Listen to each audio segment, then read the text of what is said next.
Hi everyone, welcome back to another video, and today I'm going to be answering some questions that I got asked on Instagram and also combining it with something else later on in the video. So let's get started. So we'll start off simple. The first question was, how old are you and what are your favourite subjects at school? I'm 14 years old and my favourite subjects are history, drama and Russian. History is so interesting, drama is my passion, I love acting, and it's what I want to go into when I'm older, as well as doing the fundraising. And Russian is quite a cool language to learn because not many people learn it at school. Next question is, who inspires you? I'd have to say that my sister Molly inspires me because she was such a caring girl who always put others first. And also my mum inspires me because she helped me through my grief so much, from answering all my questions age appropriately when I was 5 to now still answering my questions, but obviously in a more mature way.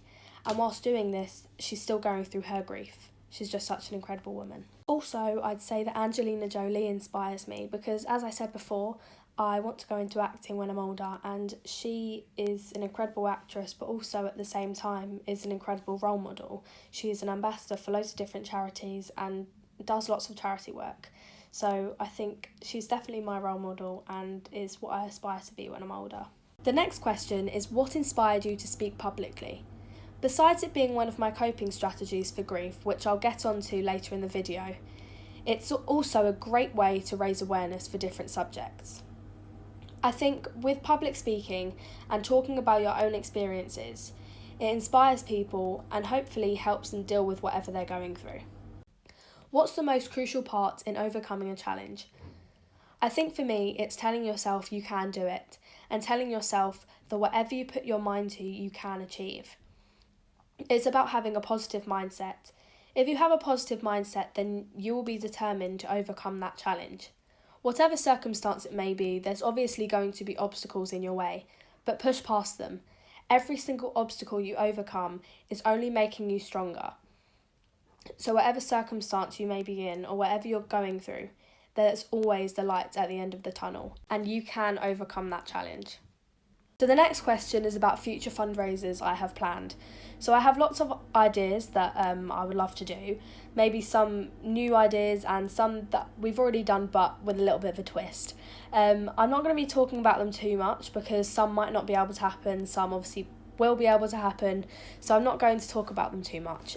But if anyone has any ideas or anything that you might want me to incorporate in a fundraiser, then please feel free to comment down below any suggestions because they're all helpful and I will try and do my best.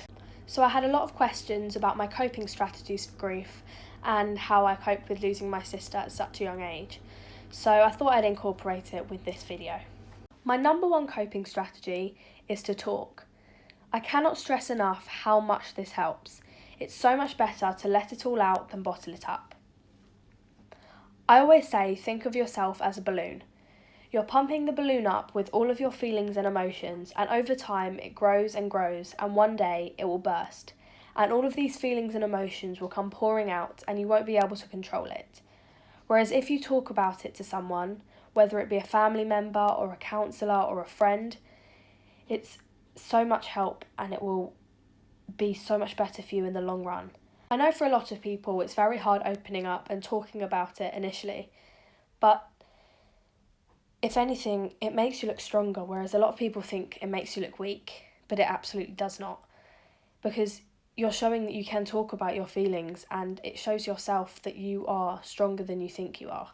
Many people believe that grief happens in stages. It doesn't.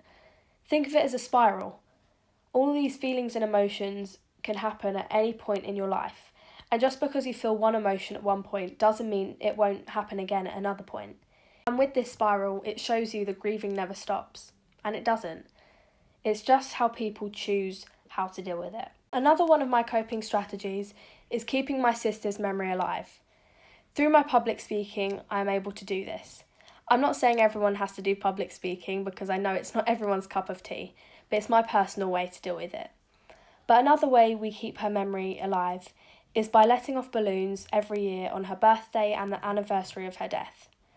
We also keep memory boxes of photos of her and all our memories together, which is lovely. As I said before, grieving never stops, but you find different ways to deal with your everyday life. So please take on board what I've said in this video today, and I hope that it helps you. If you haven't already, please subscribe to my YouTube channel and follow my Instagram at IamBellafield. I'll put it in the description below. Thank you so much for watching, and I hope this video has helped you. See you soon.